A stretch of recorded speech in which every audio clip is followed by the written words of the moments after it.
Hello, everyone. Tonight, we are stepping quietly into a space that once echoed with whispers, laughter, and the sound of sloshing water on polished stone. We're not just talking about a bath you've taken baths, but this is a full-blown experience. I'm dragging my feet through the narrow cobbled street of an old Ottoman quarter, somewhere between reality and memory. The kind of place you stumble into by accident, but remember for the rest of your life. It's just after sunset. The air is still warm, the kind of soft warmth that settles into your clothes and hair and makes your bones feel less argumentative. I spot the bathhouse by the faint steam curling above the tiled roof like a lazy genie stretching after a nap. The entrance is modest, almost shy. A wooden door beneath a faded arch. Carved above it in Arabic script is some poetic phrase I can't read, but I like to pretend it says, "Abandon your ego, ye who enter here." Inside, the first thing that hits me is the steam. Not the kind that burns or stings, but the heavy, damp type that fogs your glasses and your thoughts. The stone floors are warm beneath my bare feet. The air smells faintly of olive oil soap, damp cedar, old stone, and something ancient I can't quite name. Maybe centuries of human skin cells. Try not to think about that. A man with a face like a raisin in a towel nods politely as I pass. Nobody rushes. You can't rush in here. It's physically impossible. The air itself is a resistance band. You'd think walking into a bathhouse, it would feel like a locker room. Nope. This place is a temple of moist silence. It's almost religious. Everything echoes slightly. Someone laughs softly in the distance, their voice bouncing off the domed ceilings like a warm ping-pong ball. I lean against a wooden railing for a moment. The interior walls are creamy marble, veined and glossy. The ceiling above me is a massive dome with little glass star-shaped windows embedded in it. Sunlight, or what's left of it, filters through them like a dusty constellation. It's like bathing in a planetarium built by a romantic stonemason. The attendants, called telaks, move quietly in soft leather sandals. They don't speak unless spoken to. Their job is to guide you, wash you, sometimes beat you gently with soapy cloths, and make sure you don't slip and sue the Sultan. Now here's an odd bit. Historians still debate whether bathhouses like this were really open to all social classes, or if that was just an ideal. In theory, a merchant and a baker could sit side by side here, their towels hiding all sins. In practice, well, let's just say money always finds a way to towel itself in silk. But we're not here to debate policy. We're here to steam. I'm slowly stepping into the outer chamber, the kamakan. It's like a lounge slash changing room slash chatterbox where bathers relax before entering the actual bath. I spot brass teapots, striped cushions, and low wooden platforms for reclining in style. There's an old man snoring peacefully beneath a blanket, with one slipper dangling off his foot. A young man with wet hair is laughing with a friend while combing his beard. Somewhere, someone is cracking open roasted chickpeas. It smells incredible. And suddenly I realize I haven't even touched the water yet, but my shoulders already feel looser. Like someone turned the tension knob down a few notches without asking. That's the thing about this place. It's not designed for quick cleanups. It's a social ecosystem, a place to pause. The world stops outside those thick walls. Inside, you belong to the steam. Here's something you probably won't survive: sitting still for more than 10 minutes in this heat. Your body basically gives up and starts to melt. First your skin, then your thoughts. It's fabulous. So before you get comfortable, take a moment to like the video and subscribe, but only if you really like what I'm doing here. And hey, I'd love to know where you're tuning in from. Drop your city and the time in the comments just so I know who's out there drifting off with me. Now, turn off the lights. Maybe turn on the fan for some soothing noise, and let's get down to business tonight. I'm making my way to the inner door, the place where the real heat begins. My towel clings to me slightly damp from the air alone, and my feet squeak a little against the tile. Behind me, the Kamakan hums softly with quiet life. Ahead of me, well, it's going to get steamy. I step into the Kamakanong, the changing room where the air somehow feels even warmer, but now it's a dry, cozy warmth, like stepping into a well-baked bread oven that smells like cologne and lemon soap. The light is golden from a hanging brass lantern, and the wooden panels on the walls creak faintly like they've heard a lot of secrets and haven't told a single one. This is where it begins, the ritual of transformation.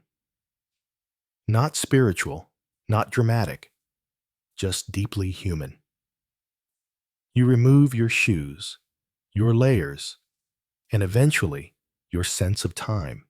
In the Ottoman bathhouse, everyone strips down. Not just physically, but mentally. Rich or poor merchant or scholar, butcher or poet. Everyone here ends up in the same towel. That towel, by the way, is called a pestamol. It's basically a thin cotton sheet with striped ends. Doesn't look like much, but somehow it manages to protect your dignity just enough to make eye contact possible. I fumble with it awkwardly, wrapping it around my waist while trying not to flash the ghost of Suleiman the Magnificent. There are little changing booths lining the Kamakan, each with a wooden bench, a carved mirror, and a hook. Some have old portraits of bearded men in fezzes, probably the kind of ancestors who would not approve of your Spotify playlist. I step into one and sit down. The bench is warm, don't ask how, and there's a small tray of dried apricots beside me. Not bad for a public bath. Now here's an unorthodox detail in some bathhouses, especially the more extravagant ones. People used to hire musicians to play the oud or recite poetry while they changed. Imagine slipping into your towel to the sound of a live lute solo. Fancy, but no such musician today. Just me and the low hum of distant conversation. I fold my clothes neatly, not because I'm tidy, but because I'm terrified of losing a sock in the marble maze of this place. I tuck everything into a locker with a brass key. The telok will hold on to it. He's probably memorized my shoe size by now. Outside the booth, the atmosphere is sociable, but quiet. Two men are talking softly over tea. The steam from their glasses rising like twin ghosts.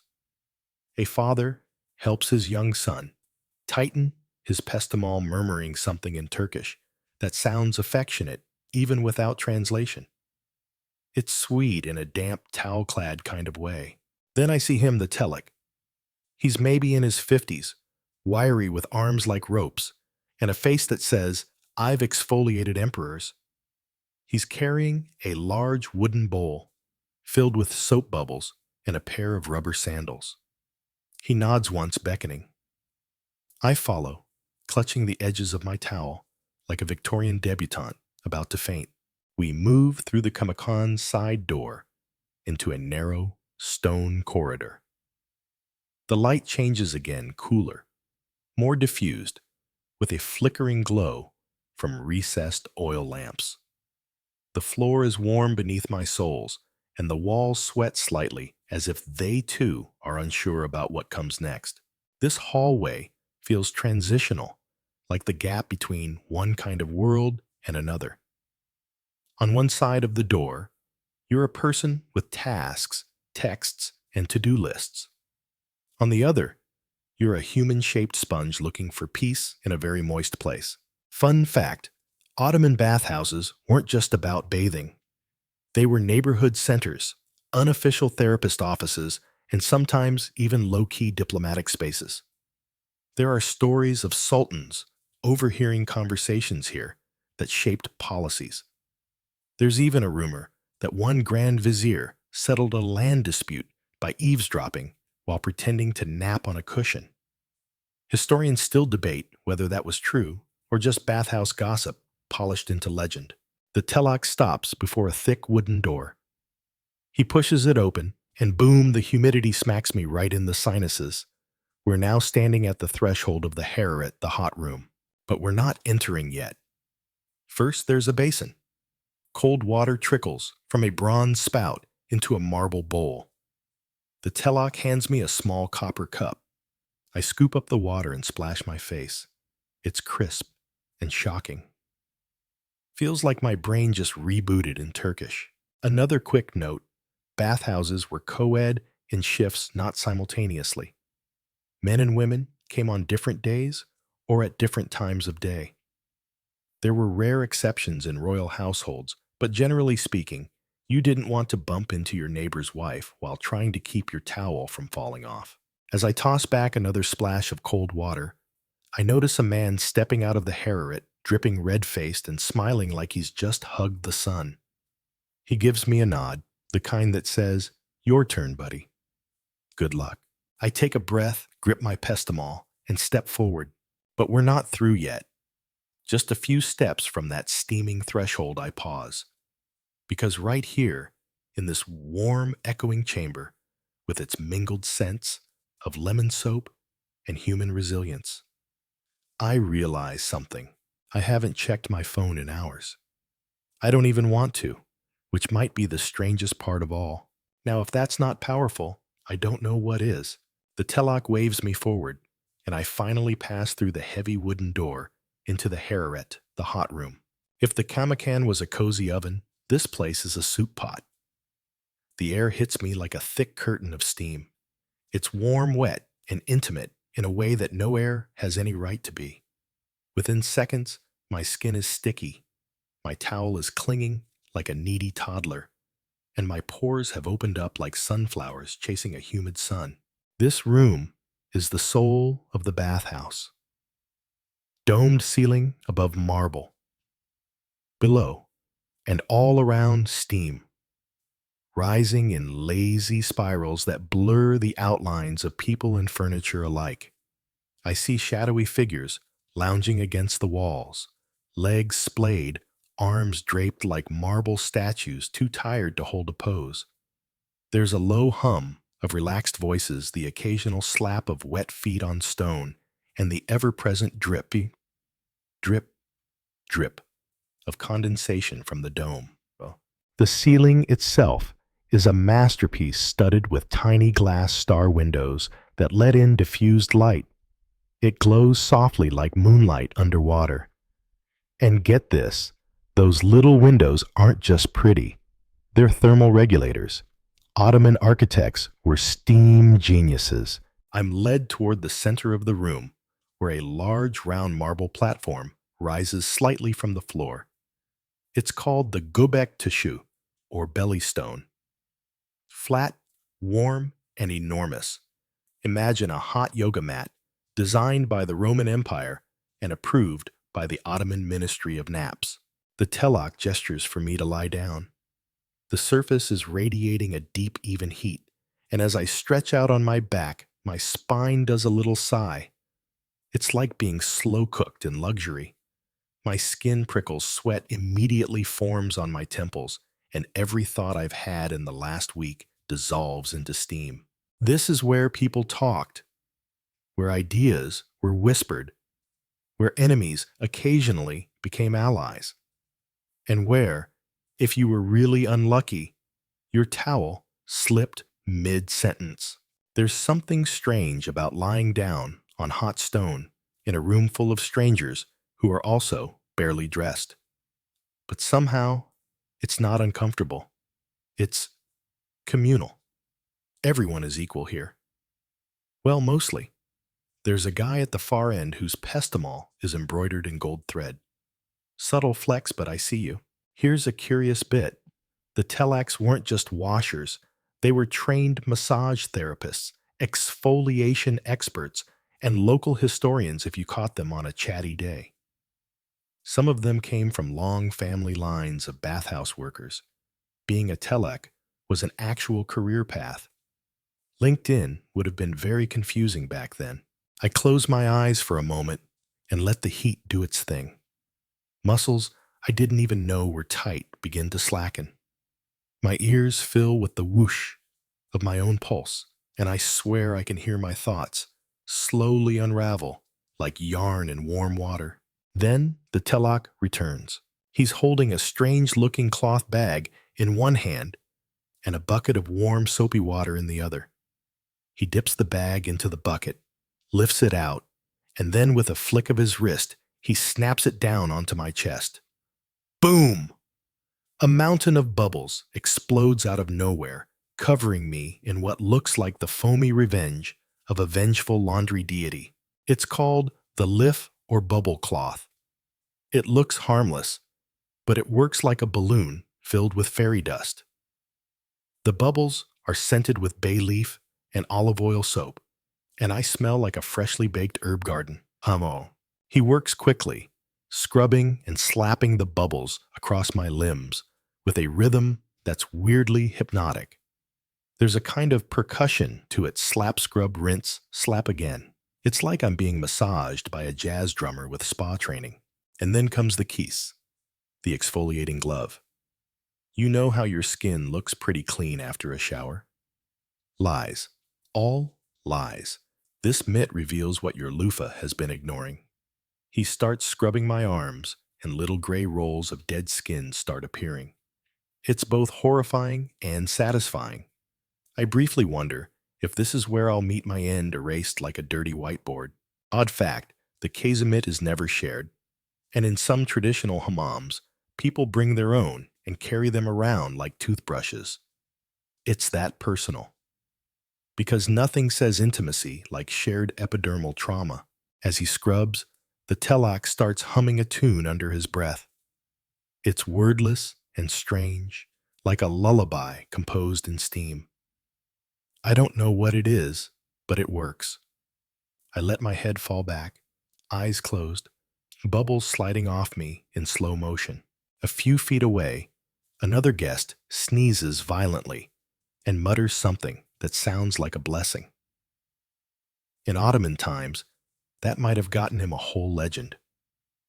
There were folk tales that began in bathhouses. Some of them probably involved magical, sneeze-triggered romances. Historians still debate whether such stories were folklore or just poorly translated gossip. Back to me, though. The telak finishes his foamy symphony and rinses me off with a bucket of warm water. It feels like being reborn. I sit up slowly, every inch of my skin feeling a bit raw, but very, very clean. He nods at me once, and then disappears into the mist, leaving behind the faint scent of mint soap and authority. My pestamol, once a crisp wrap, is now a soggy, affectionate scarf. I shuffle to the edge of the belly stone and sit there for a moment. The room continues its gentle, steamy swirl of voices and water and echoing steps. Everything feels slower, simpler, like time has melted with the soap. I catch my reflection in a brass basin, and for the first time in ages, I look human. Slightly shiny, extremely damp, but human. And just as I begin to stand, I remember something. We're only halfway through the experience. Now comes the part where things get complicated. Not emotionally, but thermally. The hot room is already doing a number on my body. I'm sweating like I just ran from Constantinople to Cairo, and yet the telak waves me toward a smaller door tucked into one curved corner of the harem. It doesn't look like much, just a low wooden arch with steam billowing out like the opening act of a rock concert. I duck inside and boom.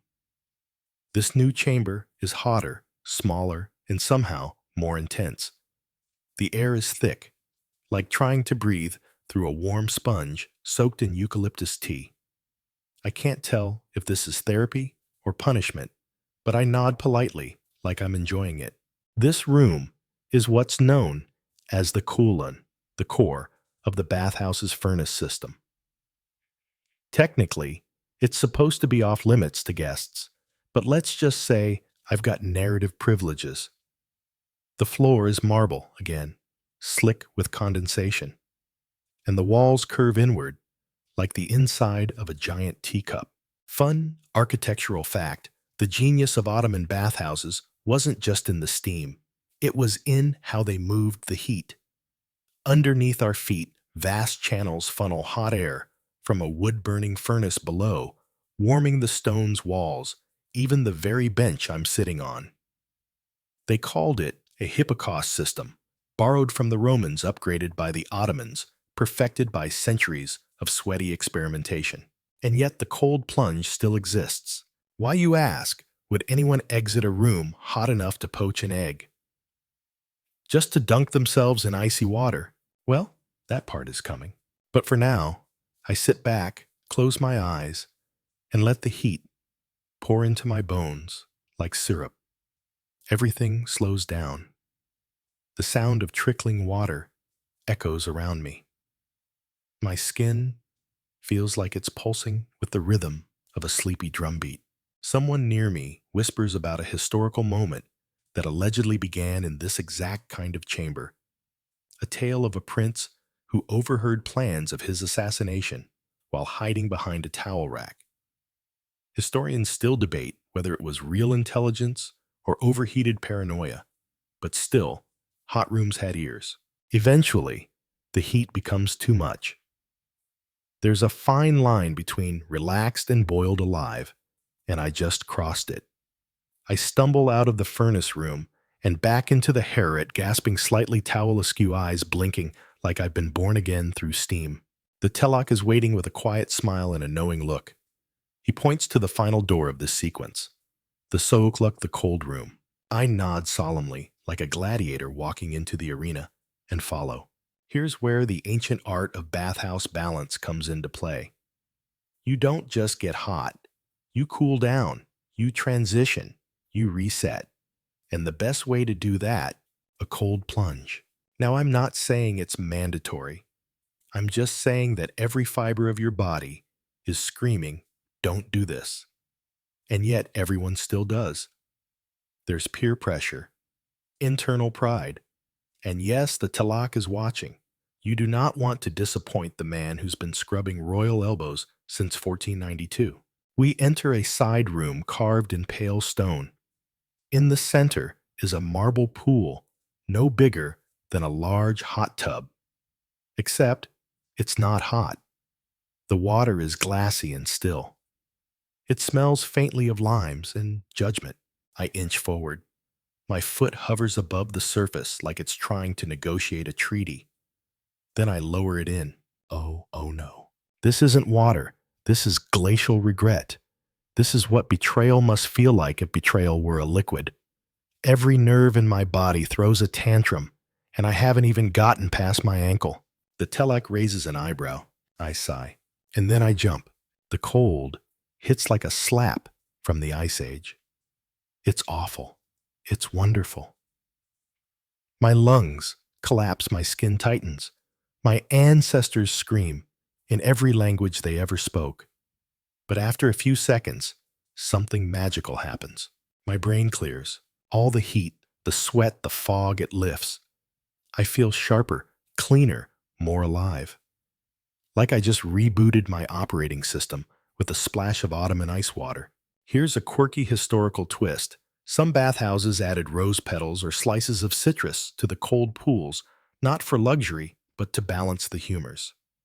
I don't know about humors, but my sense of humor left the building the moment my spleen froze. I surface, gasp, and paddle quickly to the edge. I climb out like a soggy newborn deer, wrap myself in a fresh pestimel, and shiver while smiling uncontrollably. That was something. The telak hands me a tiny cup of cold cherry juice. It's sweet tart and impossibly refreshing. I down it in one go like a victorious gladiator chugging from a holy goblet. As I sit down on a wooden bench Near the edge of the cold room, I realize something. I'm not in pain. I'm not tense. My skin is singing a weird little tune of its own. For the first time in weeks, my shoulders aren't somewhere near my ears. I might actually be relaxed. And yet, I know there's more ahead, because in Ottoman culture, the cool down wasn't the end. It was only the intermission. I wrap the towel tighter around me and follow the telak through a corridor that feels cooler and calmer now, like the world has finally exhaled. My skin is tingling, my senses a little sharper, and there's this quiet hum in my chest like I've just been run through a car wash made of clouds and herbal soap. We enter what's called the soakluk, or the cool-down lounge. It's part recovery room, part social club, part whispering gallery. And I'm not exaggerating when I say it might be the best part of the entire experience. The marble gives way to warm wood. The lighting is soft golden and flickers gently from lanterns hung low. The walls are covered in faded silk drapes, and the benches are lined with thick woven cushions that could probably tell stories if they weren't too busy smelling like eucalyptus. The smell of soap has faded, replaced now with hints of mint tea, dried rose petals, and something sweet and nutty wafting in from a nearby tray, probably halva. Probably. I sit on one of the benches, legs crossed, pestamol slowly drying against my skin, and accept a steaming glass of apple tea from a young attendant who bows just enough to make me feel like I'm someone important. It's sugary and a little tart, the liquid version of a warm smile. Two men nearby are deep in conversation. One is old gray-bearded voice as raspy as gravel. The other younger, clearly amused by whatever tale is being told. I catch fragments of their Turkish as it floats through the warm air like soft birdsong. Probably something about football or a stubborn cousin. Or both. And that's when it hits me. This is the real engine of the bathhouse. Not the marble, not the steam, not even the scalding exfoliation. It's the talk. This room was the unofficial cafe, the place where business was whispered. Marriages were arranged, politics were plotted, and legends were invented. Sultan Murad IV supposedly heard a rumor in a bathhouse like this and acted on it before the ink even dried on the official reports. Historians still debate whether bathhouse gossip moved faster than the courier system. But you know what? I'd bet on the gossip every time. A telak walks by, carrying a silver tray stacked with bowls of dried fruits and nuts. Walnuts, pistachios, little squares of locum, dusted with powdered sugar. I help myself to one and instantly regret not grabbing 5 more. That's the danger here. You become part of the room. You settle in, soften, and forget that outside there's noise, traffic, arguments, emails, and your laundry still sitting unfolded for 3 days straight. To my left, an older man gently pats a younger one on the knee and tells a story I don't fully understand, but I recognize the shape of it. There's laughter at the end, the kind that says we've all been fools before. And then the story I overhear. A pasha, a very fancy title back then, once came to this exact bathhouse. He was arrogant, loud, insisted on 3 telaks to serve him at once. But the heat hit him harder than he expected. Right there on the Gobek Tesha, he fainted, rolled off like a sack of flour, completely exposed. Word spread instantly, but instead of being embarrassed, he laughed about it the next day, hosted a tea party for the staff, and handed out golden coins. Guess what? He got promoted within the year. The moral: own your clumsy moments, even in a towel. Odd custom alert. Men used to bring their personal pipes into the bathhouse tucked into little embroidered pouches. Smoking was technically not allowed inside the hot rooms, but in the cool room. Oh, it was practically encouraged. There'd be this quiet puff-puff pause rhythm in the air, steam stories and slow tobacco. And that atmosphere, it feels eternal. Like no matter how many centuries pass, the rhythm of this room stays the same. There's no music playing, but somehow everything is in sync. The clink of tea glasses, the drip of condensation, the occasional snore from someone who's fully given up and stretched out on a cushion like a sleepy sultan. I lean back and close my eyes, letting the tea warm my hands while my skin slowly reclaims its natural temperature. It's tempting to drift off right here. The warm air, the lull of conversation, the rustle of soft fabric as someone shifts in their seat. Honestly, if someone walked by with a blanket, I'd fold instantly. You might think all this would be unbearably slow, that you'd get bored without your phone or a podcast or at least a Sudoku puzzle.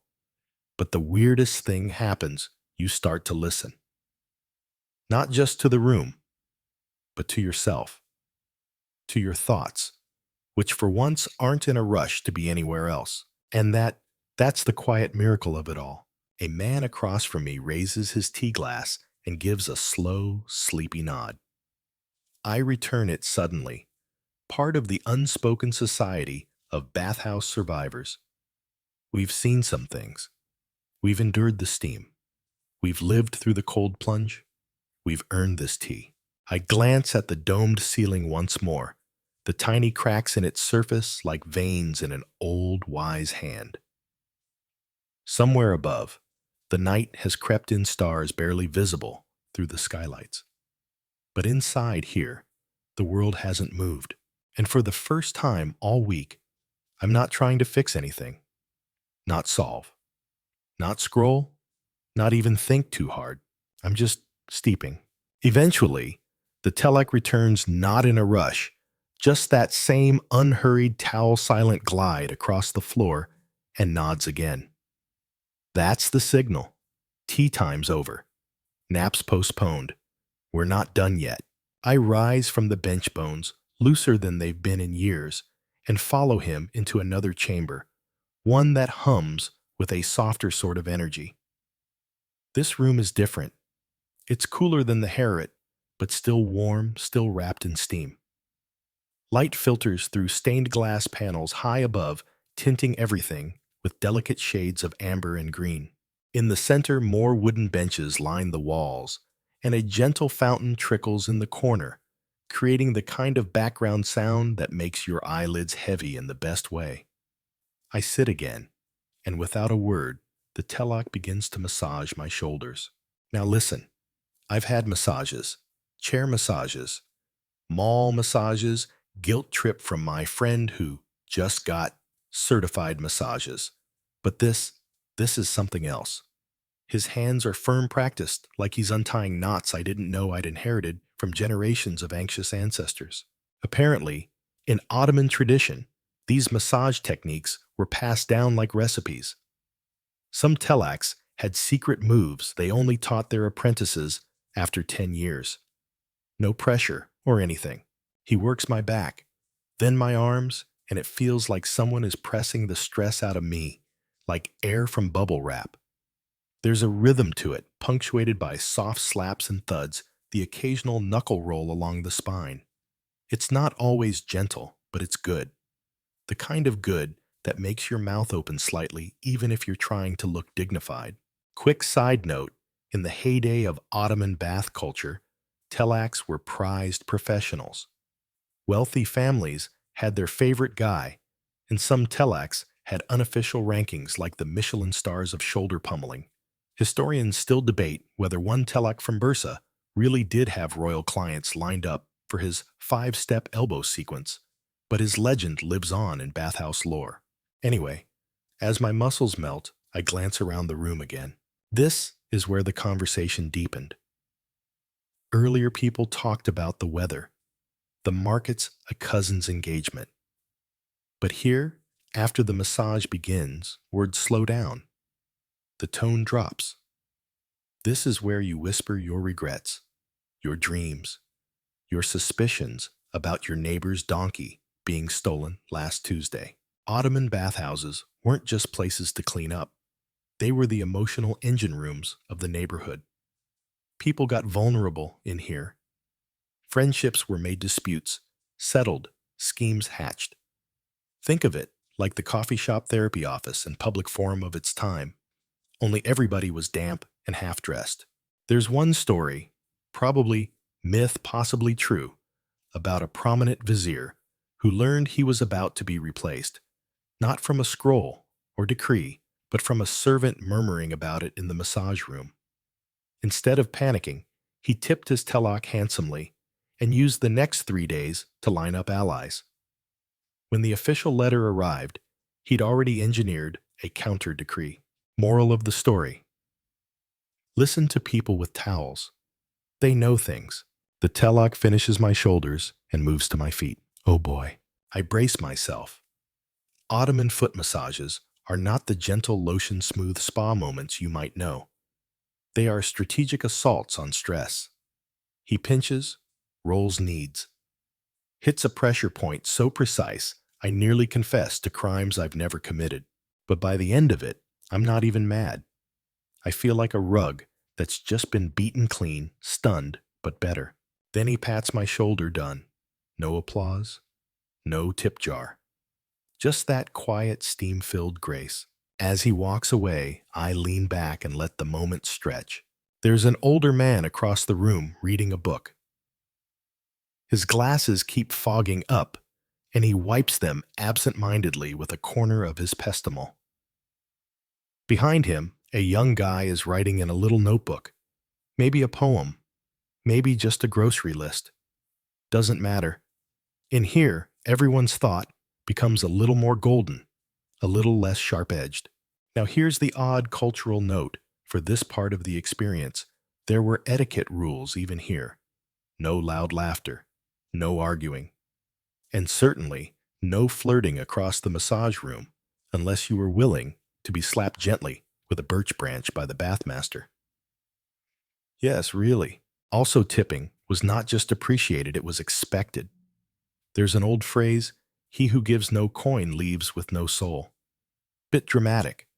But hey, when a man scrapes 5 pounds of existential dread out of your shoulder blade, you hand him a coin. The fountain in the corner continues its soft rhythm. There's a calmness to everything now. Like the bathhouse itself is winding down. And it's strange, my thoughts are moving more slowly, like leaves floating in a pond. I'm not thinking about deadlines or dishes or why that one friend still hasn't texted me back. I'm just here, breathing, resting, remembering how to just be in my body again. And honestly, that might be the rarest luxury of all. The bathhouse has worked its magic on me. I feel loose, half-melted, and oddly light, as if I've been slowly transformed from a stressed-out human into some sort of semi-conscious dumpling. But there's still more to see, and I'm not about to leave without exploring every steamy nook and mysterious tradition this place offers.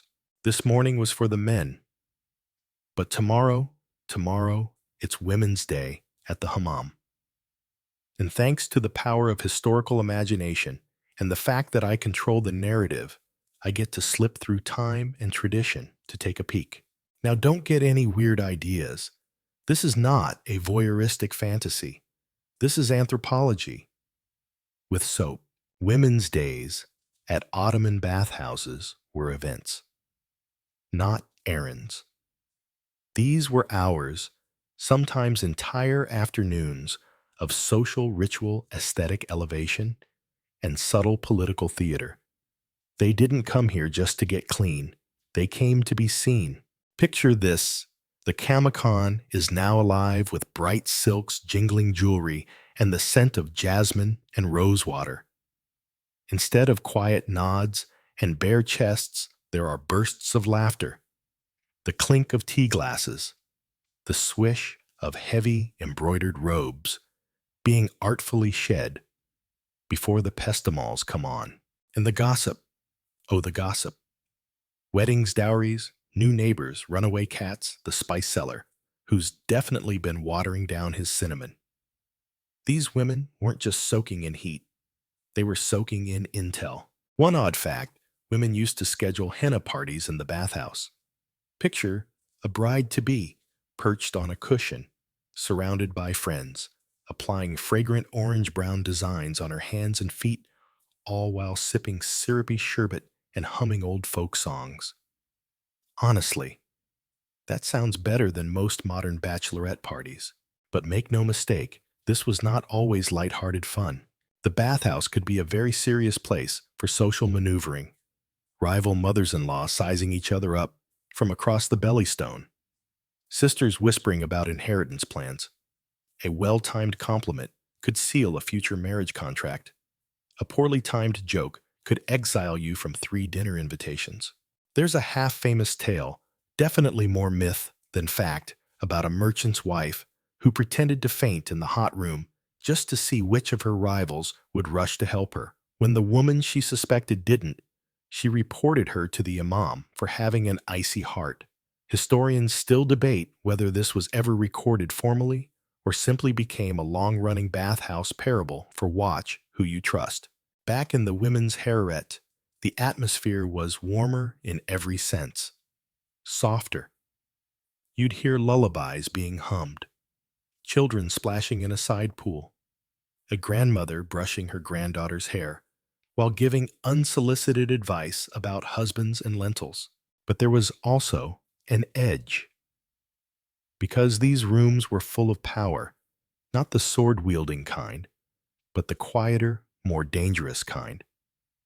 Ottoman women didn't hold political office, but they controlled households, influenced marriages, and knew the fine art of information. If you wanted something done in a neighborhood, convincing a key woman in the bathhouse might move mountains faster than a letter to the governor. Another fun, custom bathhouse fashion. Believe it or not, women competed over their towels. The richer ladies would commission fancy pestimals with intricate embroidery and gold thread. Some even had little monograms woven in. Imagine trying to be chill while your neighbor's towel has literal birds of paradise stitched into it. And the jewelry. It didn't come off. Earrings stayed in. Anklets jingled softly as women padded across the marble. The idea was beauty in every phase, even when soaking, even when sweating. As I drift through this imagined version of Women's Day, I can almost hear the echoes, the voices, the songs. There's an old folk tune still sung today in parts of Turkey that goes something like, "My heart is heavy, like the marble basin, but I laugh in the bathhouse where sorrow can't find me." Chances are, someone sang it in this very room 100 years ago while lathering her arms with lavender soap. And let's not forget the attendants, the female telaks. Strong, skilled, often older women with hands like tree bark and hearts like iron. They were guardians of both tradition and temperature, trusted with secrets and skilled in massage, hair washing, and negotiation. One account mentions that if 2 women started arguing in the harem, the attendants would calmly increase the heat until everyone was too tired to bicker. Now that's conflict resolution. Eventually, the women would retreat to the cool room, as we did earlier, but their conversations continued long after their skin had dried and their tea had cooled. Plans were made, confessions traded. There's a theory that bathhouses were the earliest social networks, and I believe it. No login required, just a towel and some time. As I ease myself back into the present, back into my own still-drying pestimol, I realize something. The bathhouse wasn't just built for the body.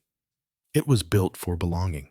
It gave women, often invisible in public life, a stage to perform their social roles, form alliances, and control their slice of the world.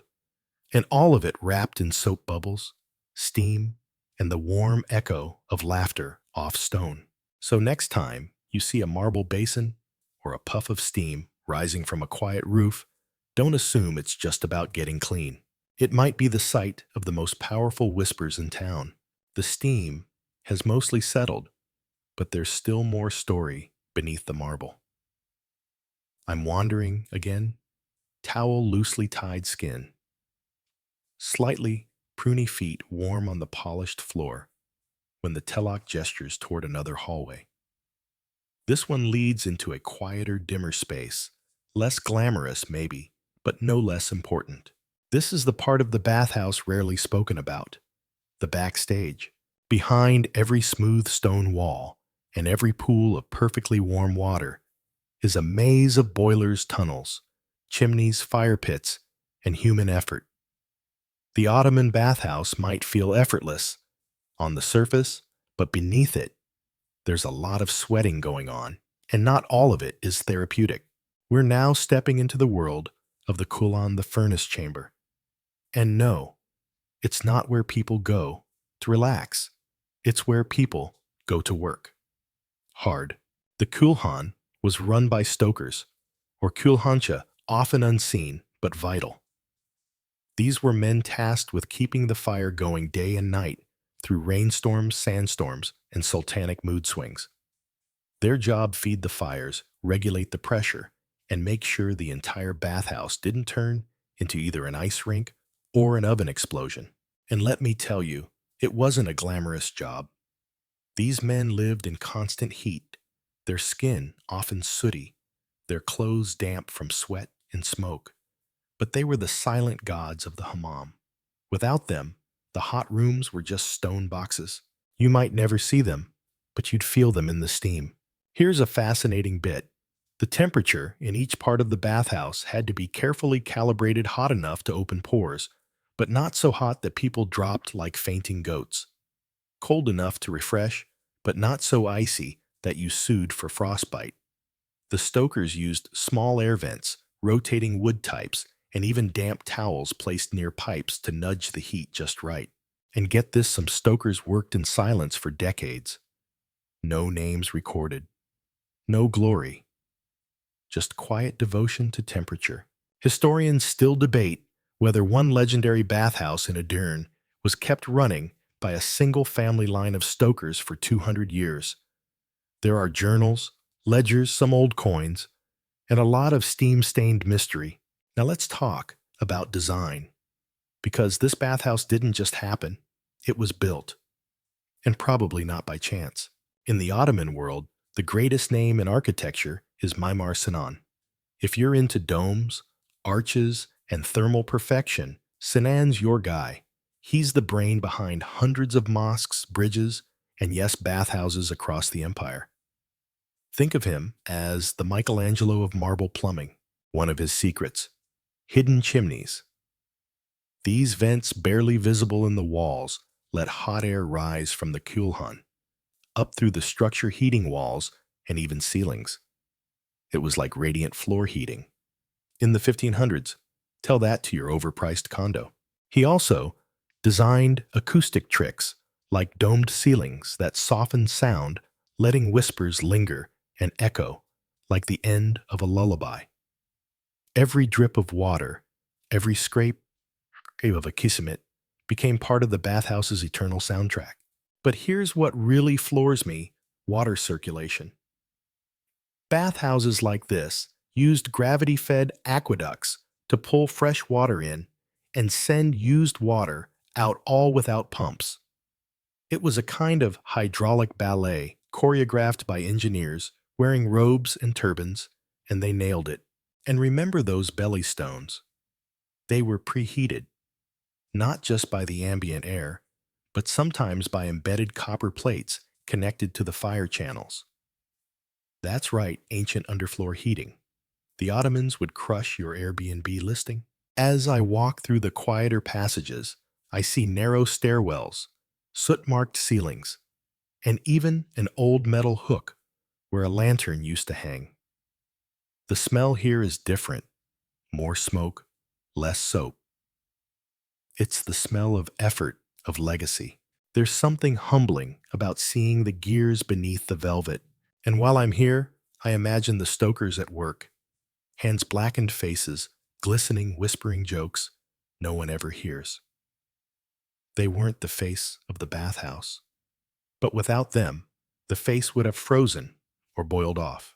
Odd fact: some stokers had their own social rituals, like drinking fermented goat's milk to stay cool somehow.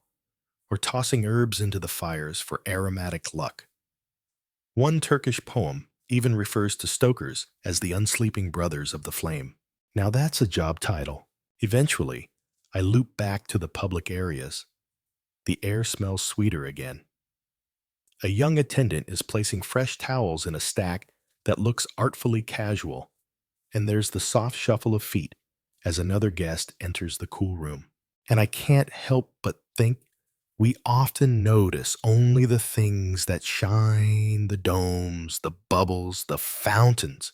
But underneath all of it, there's heat, there's structure, there's centuries of unseen effort making the comfort possible. That's the real genius of the Ottoman bathhouse. It didn't just look relaxing, it was designed to be. The main rooms are quieter now. The crowd has thinned, the echoes are softer, and the steam no longer drapes the air so heavily. It's that in-between moment, the hush before closing, when the bathhouse begins to exhale with you.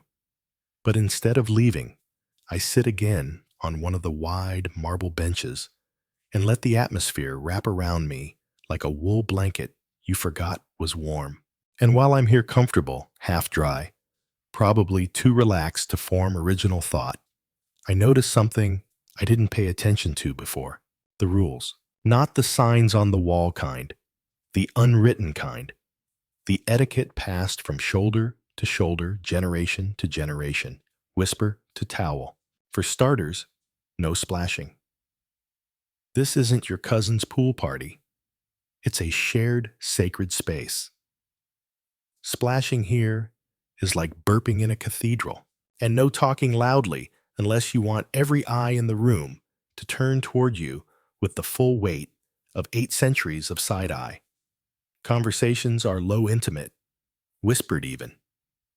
That's the beauty of it. If someone's mad, they'll tell you by adjusting their pestimal slightly more tightly and refusing to meet your gaze. Ottoman shade. Here's another important one. No staring. Now this seems obvious, but you'd be surprised. With everyone wrapped in towels, the rules about eye contact become pretty precise. Look once, fine. Look twice, eh? Look 3 times, you might be asked to step outside and rethink your towel privileges. And then there are the eunuchs. Yes, eunuchs.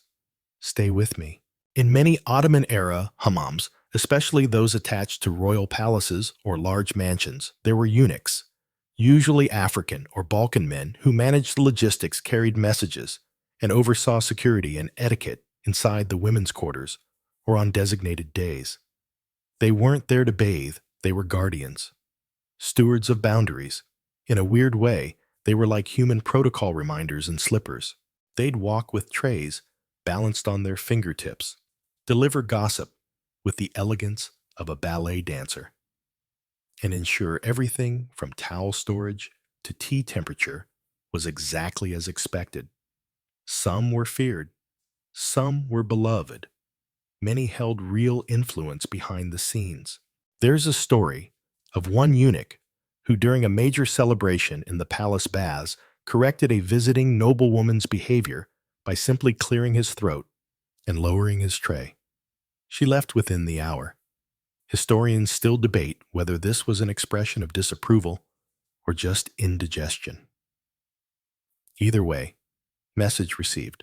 Odd fact, some bathhouses had an entire eunuch-only corridor leading to hidden doorways so they could move between rooms without disturbing the guests. These passageways were narrow, dark, and lined with tile mosaics of geometric patterns, possibly to confuse any intruder too nosy for their own good. I sit in the cooling air, picturing that corridor, the quiet steps, the faint sound of slippers sliding on ancient tile.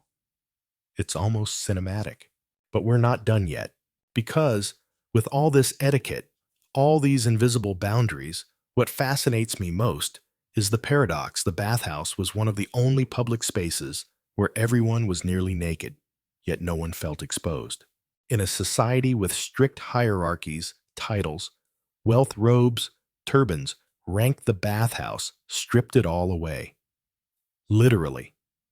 You might be scrubbing your elbow beside a merchant prince or a poet or a bricklayer, and you'd never know unless someone slipped and called him sir.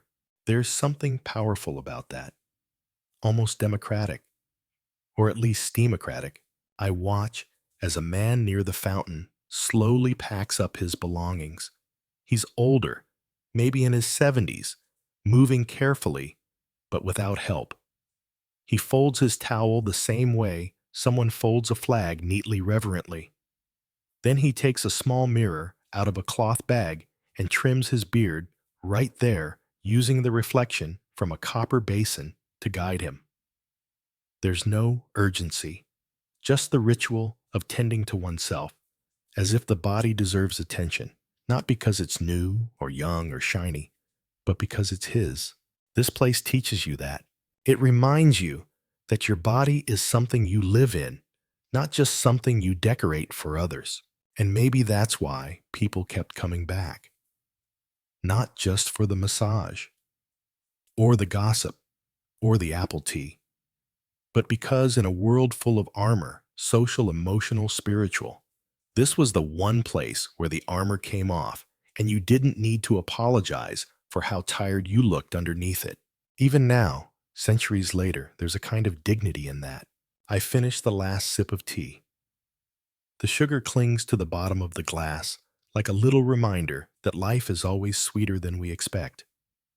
I place it on a tray with a quiet clink and stretch out my legs one last time. And there it is, that moment when you realize the bathhouse isn't just in your body anymore. It is your body, the marble beneath your skin, the warmth in your breath, the peace pulsing in your shoulders. I lean back and think, this is what clean feels like. There's a saying I once heard, cleanliness is half of faith.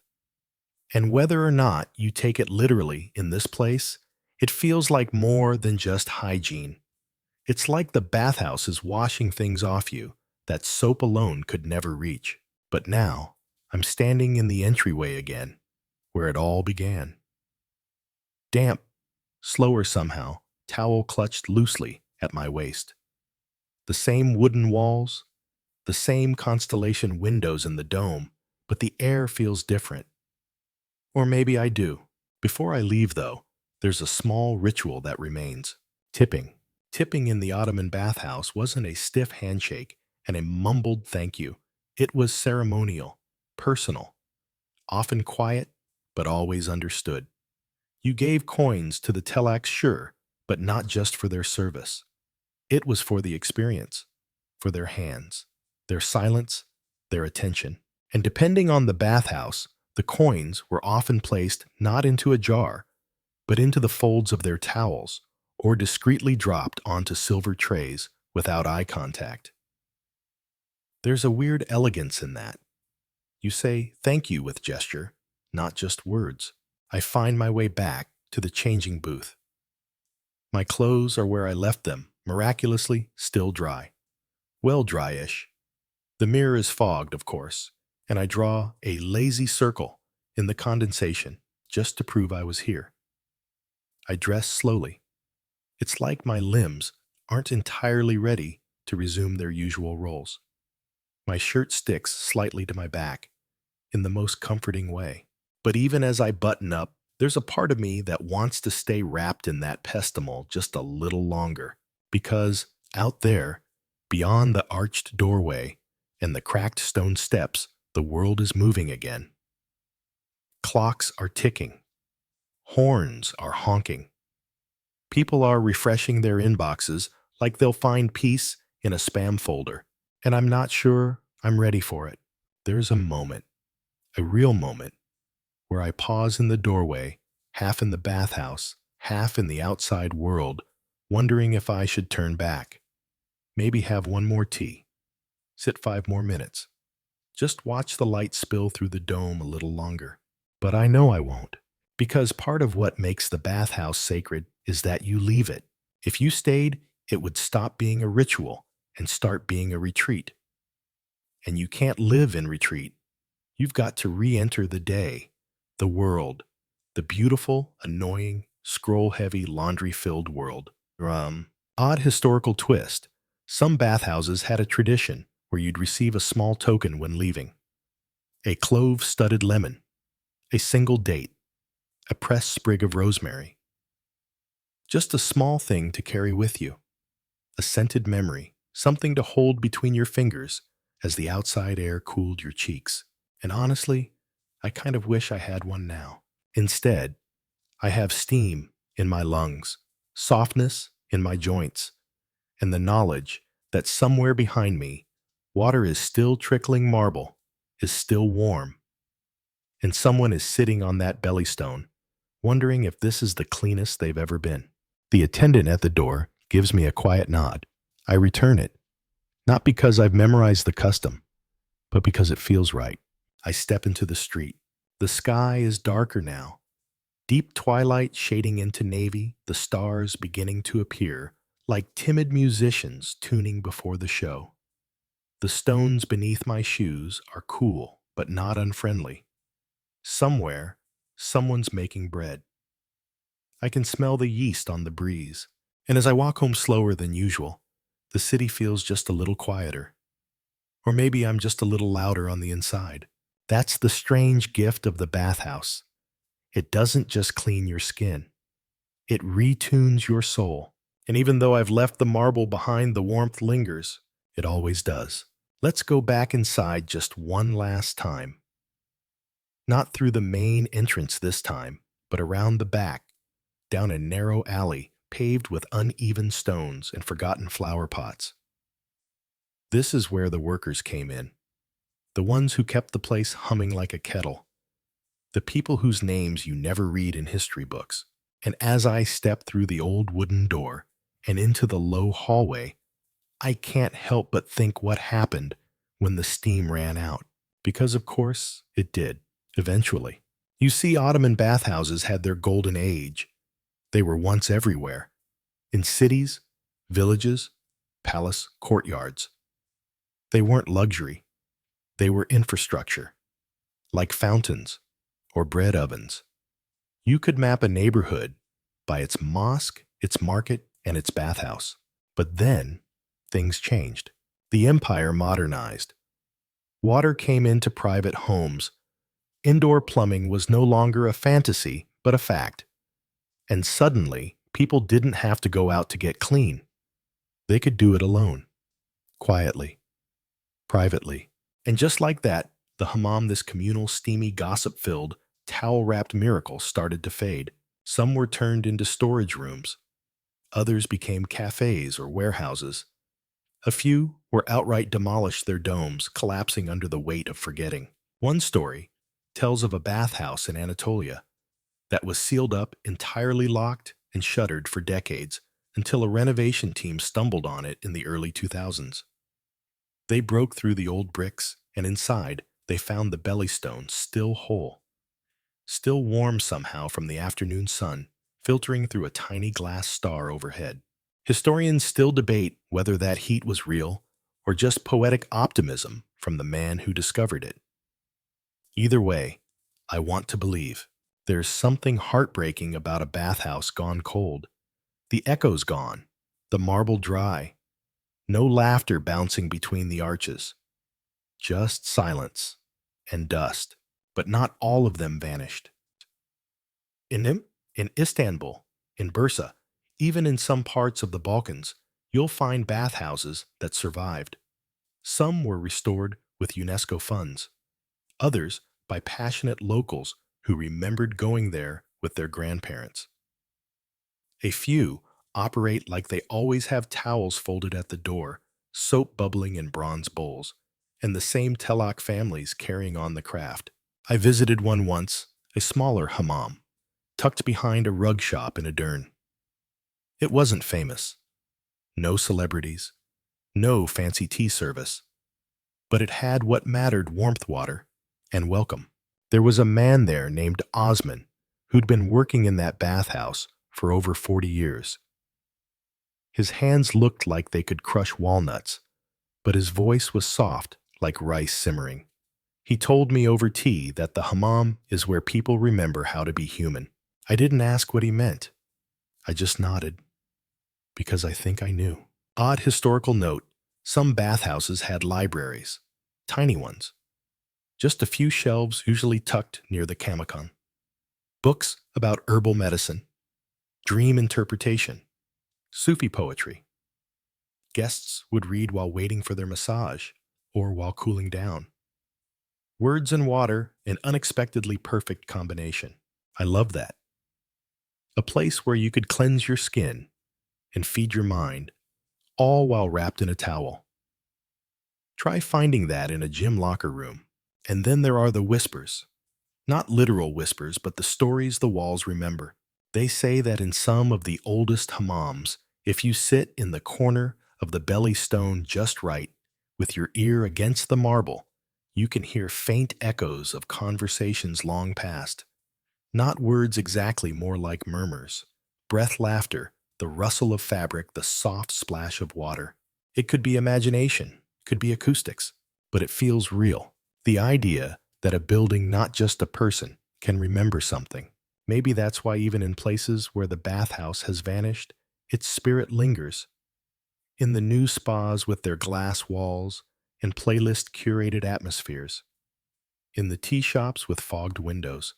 Even in your own bathroom, when you light a candle and just take your time.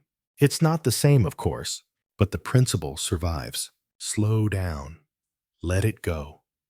Scrub off the world. Sit in silence with someone else. Sip something sweet. Listen. Laugh.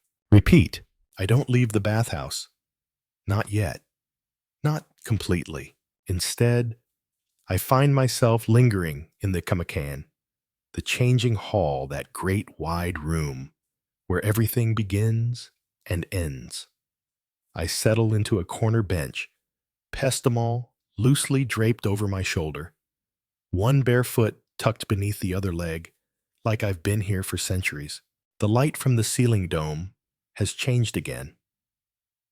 It's dusk outside now, thin blue light slipping through the stained glass in fractured beams. The room glows like the inside of a seashell, and I can hear the echoes still, the murmur of conversation, the trickle of a basin, the rhythmic squeak of wet feet across polished stone. I glance across the room and spot something I hadn't noticed before, an old engraving carved into the wood of one of the support columns. It's worn, barely legible, but I make out part of it, a stylized tulip, the symbol of elegance, a quiet bloom hiding in the seams of empire. That's the thing about this place. Everything whispers. Not loudly, not urgently, just enough to remind you you're still here. Let's talk for a moment about the psychology of the bathhouse, because what happens to the mind when the body is so deeply relaxed? When you've been boiled, scrubbed, rinsed, cooled, rubbed, steamed, and fed what's left, your thoughts slow down. But they don't disappear. They change shape. Things you've been pushing aside start to drift back in, but softer now, gentler, like a friend tapping your shoulder instead of shouting through a locked door. The bathhouse becomes a kind of mirror, not for your face, but for everything else. You remember things. You reflect, you grieve, you forgive. Not because you're told to, but because the air makes space for it. There's a kind of grief, too, in how few places like this exist anymore. Not just physically, but spiritually. Most of our world now is optimized for speed, efficiency, productivity, grind. You shower in 4 minutes. You dry your hair while checking your email. You clean because you have to, not because it heals anything. But here, cleaning becomes sacred. It's a ritual of slowness, of restoration. You don't rush a bathhouse. It won't let you. Time bends inside its walls. You don't check your phone because you don't remember you have one. And when you finally emerge, blinking into the world again, you're not just cleaner, you're lighter. Here's a delightful detail. In some Ottoman towns, Bathhouses were marked on maps with special icons, little domes or steam curls.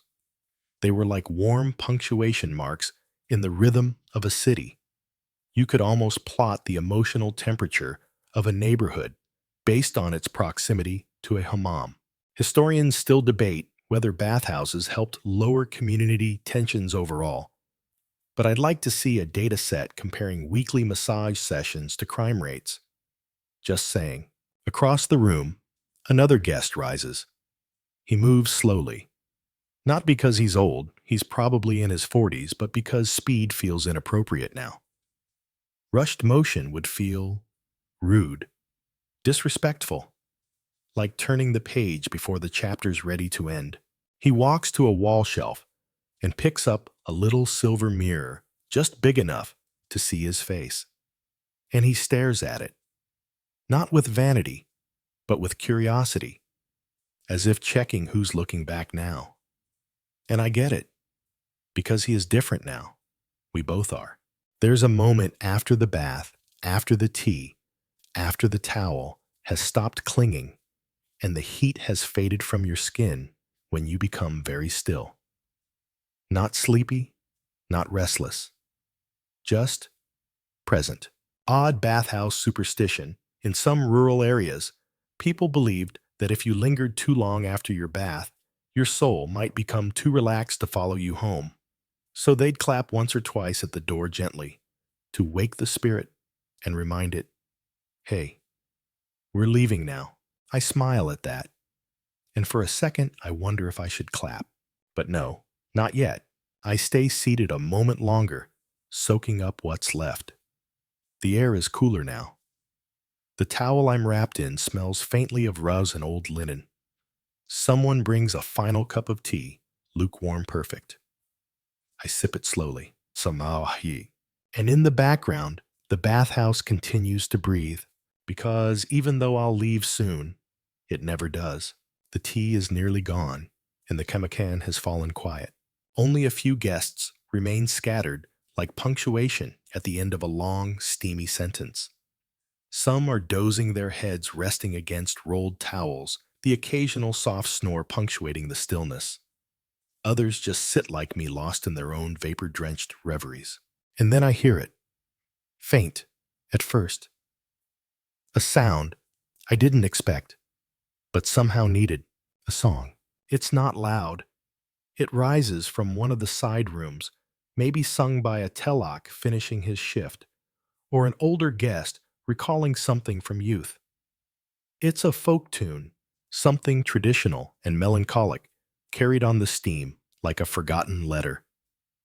There are no instruments, just voice and echo.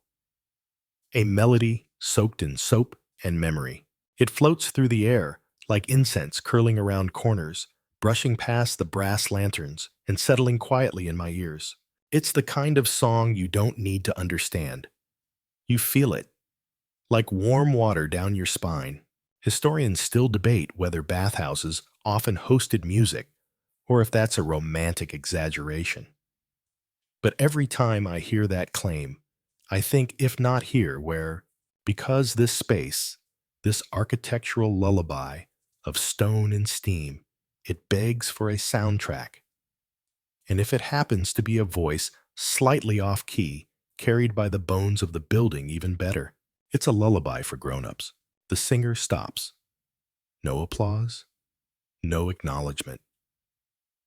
Just silence again, as if the bathhouse has absorbed the sound the way it absorbs everything quietly, without resistance. I close my eyes and take another breath. The scent has changed again. Less eucalyptus now, more wood, warm plaster, faint lemon soap. The building is winding down. So am I. And still, I'm not quite ready to leave. So I rise and walk again. One final stroll through the familiar rooms. Not to bathe, just to visit. One last look. Through the marble arch, the harriet sits quiet. The belly stone is empty. The heat lingers like the memory of a kiss. I place my hand on the stone, warm but not hot, still holding on to the day. This is where bodies were stretched and scrubbed, where sweat dripped like holy water, where laughter and secrets mingled with steam. I see the water basin, where I splashed my face hours ago, still trickling, like time never passed. I pass through the cold room again, shiver at the memory of the plunge and smile. I survived it, barely. Somewhere a telek is still laughing about how wide my eyes got. In the massage room, a folded pestimol sits neatly on the table, ready for the next guest, or the next century. And in the corner, tucked behind a door frame, I noticed something I missed before. A small plaque carved into the stone, no bigger than a hand almost swallowed by time. It reads, "To be clean is not just to wash, but to remember who you are beneath the dirt." Simple, but it lands like a bell. That's what this place has done. Stripped away the outside world, its noise, its hurry, its judgment, and reminded me that under all of it, there's something softer, calmer, more human. I turn back to the Kamikon. The last tea tray has been cleared. The lanterns are being dimmed. One by one, the rooms are gently closing their eyes. It's time. I gather my things, fold the towel with the reverence that surprises me, and bow my head slightly as I walk past the column with the tulip carved into it. It deserves that.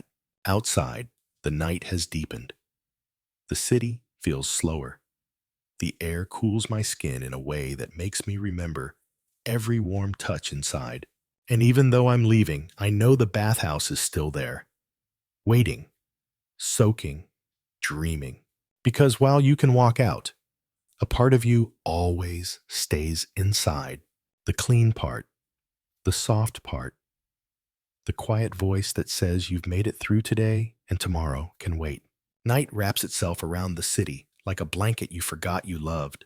I walk the cobblestone streets, slowly now, no rush towel pressed to the small of my back in the linen bag they handed me on the way out. My skin hums still warm from the marble. But it's not just heat I carry, it's weightlessness. My shoulders feel lower, my breath deeper. There's no urgency anymore, just the afterglow. Funny thing, leaving a bathhouse doesn't feel like leaving a building. It feels like leaving a story. One that you didn't know you were in until the last chapter ended. I pass shuttered shops. A man pulls down a striped awning. A cat, long and elegant, stretches across a stoop. Somewhere, someone sings just a fragment of a tune before falling quiet again. The world has softened its edges, and I begin to understand something I hadn't really grasped until now. The bathhouse wasn't just built for hygiene or luxury. It was a place to pause, a pocket of slowness in a world that rarely stops. A structure carved out of routine and ritual, where the rules were different, older, better. Here's a detail I never knew until recently.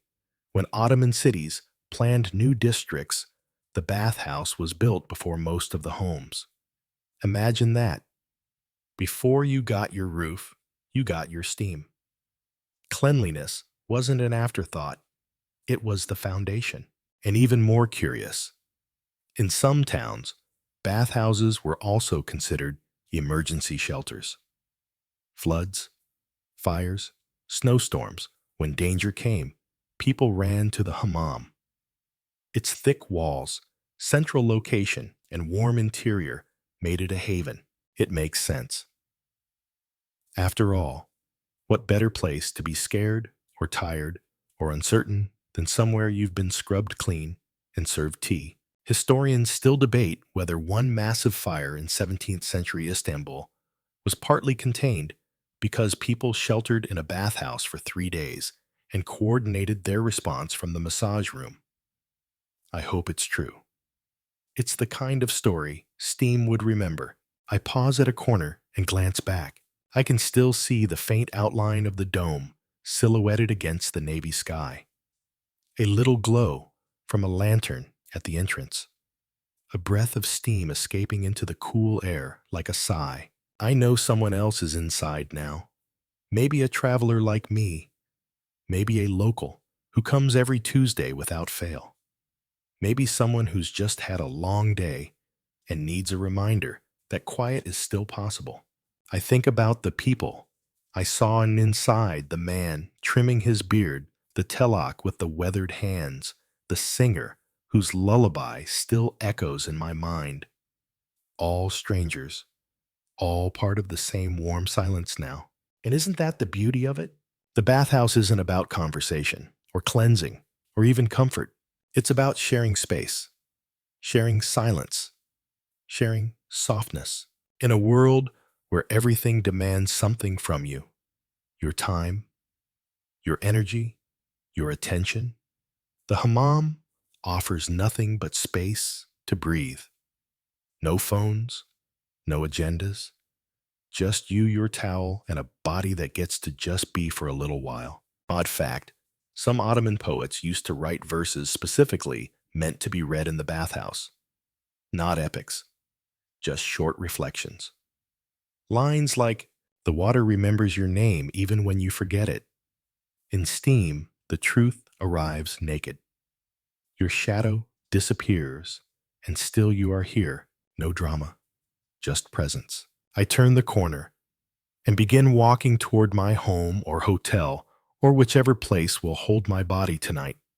But I take the long way, not because I'm lost, because for once I'm not in a hurry to arrive.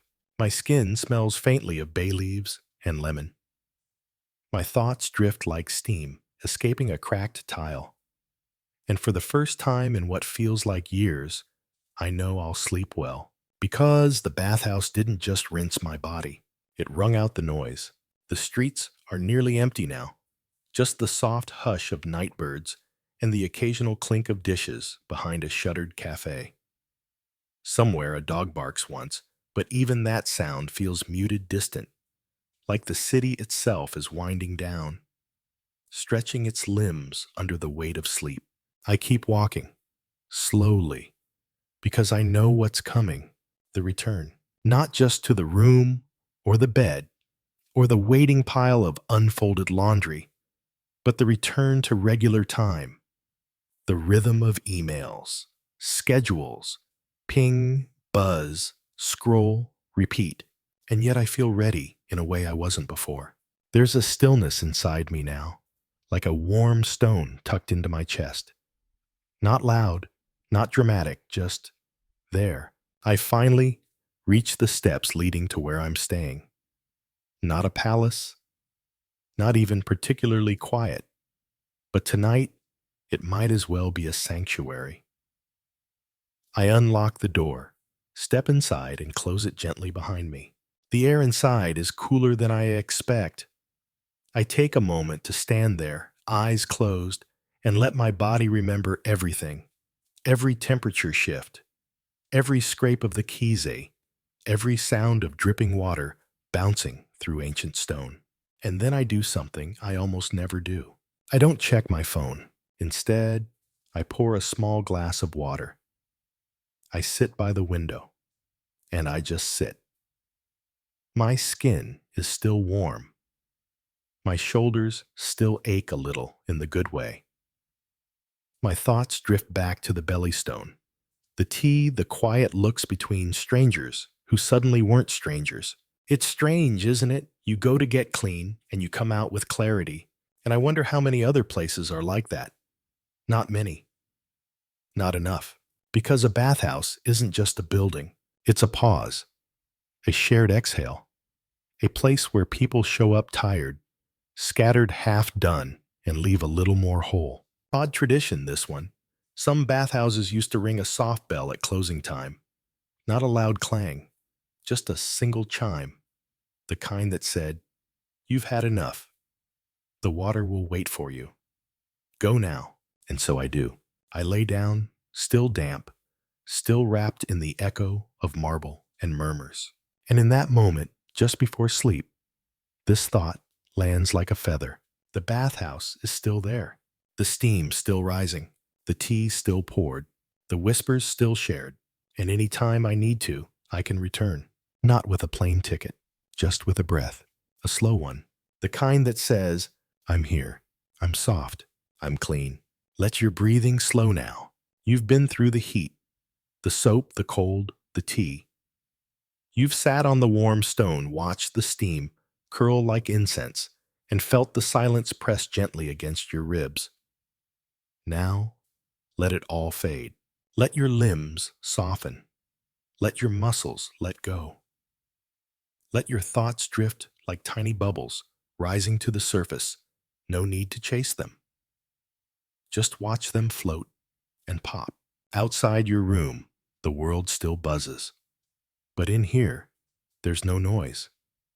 Just the memory of warm marble, the hush of domes, the sound of a copper basin filling over and over. You've walked through history tonight, not in books, not in dusty museums, but through steam and breath and heartbeat, through rituals older than borders and cleaner than perfection.